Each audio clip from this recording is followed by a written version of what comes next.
Tonight's discussion C talks about a deeply troubling trend going on with elderly. So I'm going to go through that tonight, which the title is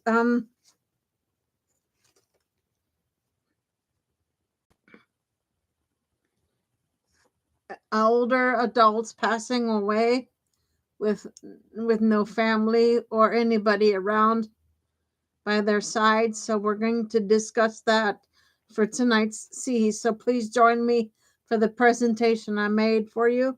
Sit back and enjoy, please. Okay, here we go. This is a deeply troubling development. The page portrays a growing reality in which more seniors are dying alone without family or friends present, and frames it as a crisis with profound emotional, ethical, and systematic implications.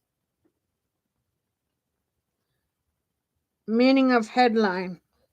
The article highlights that what was once an uncommon occurrence, older adults passing away without anyone by their side, is now being reported more frequently by healthcare workers. It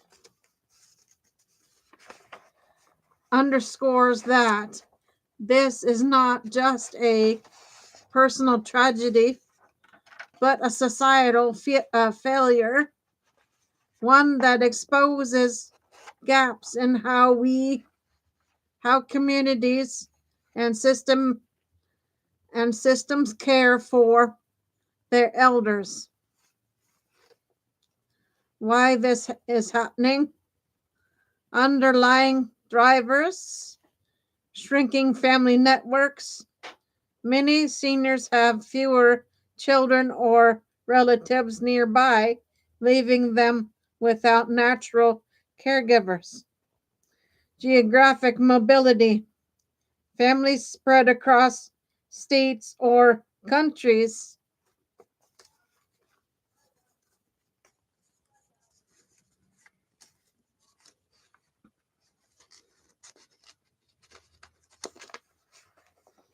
Making bedside presence at the end of life less feasible.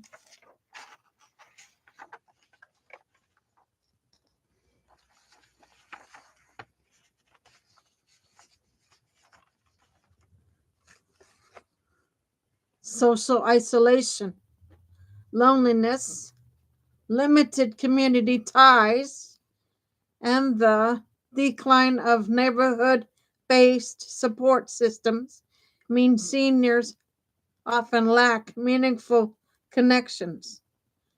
Demographic shifts, longer lifespans combined with chronic illnesses increases the likelihood of seniors outliving their social networks. Consequences highlighted: human and emotional impact.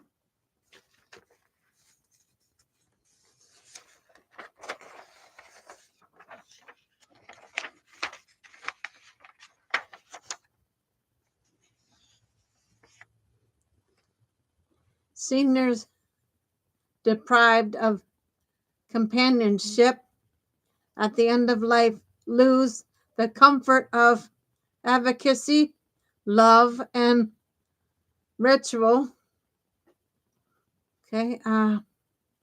Caregivers and clinicians experience moral distress when patients die alone, feeling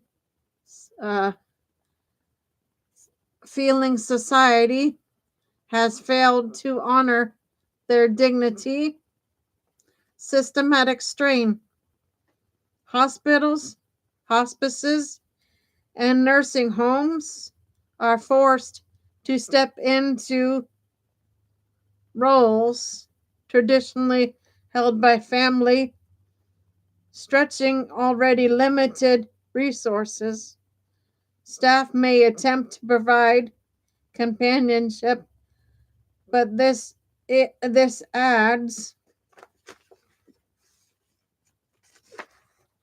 emotional labor and highlights the inadequacy of current support structures.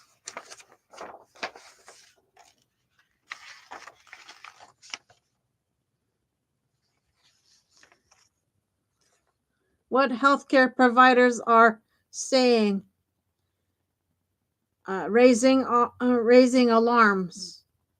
Clinicians quoted in the piece describe this as a crisis in the making. They stress that the trend is not only heartbreaking but also preventable if communities and systems act sooner. Call to action. Providers urge earlier identification of isolated seniors, proactive outreach, and stronger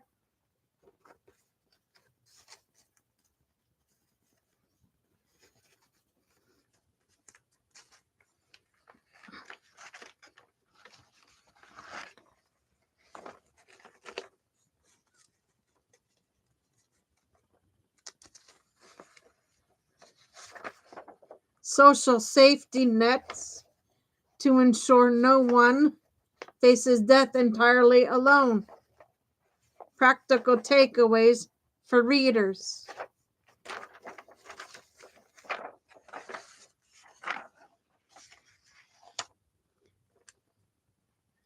Recognize isolation as a public health issue. Senior loneliness and disconnectionness are not just private misfortunes, but collective responsibilities. Community and policy solutions. Volunteer visitation programs, neighborhood networks, and policy reforms that prioritize social connections can help.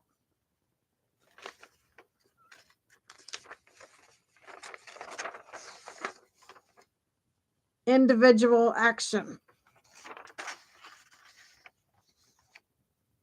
Even small gestures like checking in on older neighbors, supporting local senior centers, or volunteering with hospice programs can make a difference. The page ultimately frames this as a moral test of society, whether we will allow more elders to die in solitude, or whether we will build structures of care and connection that ensure dignity and companionship at life's end.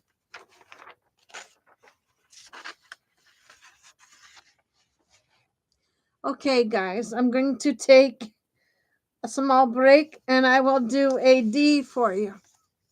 Okay, give me a little bit to take a break and I'll be back on with D shortly. For now, Gator Wellness, take care, folks.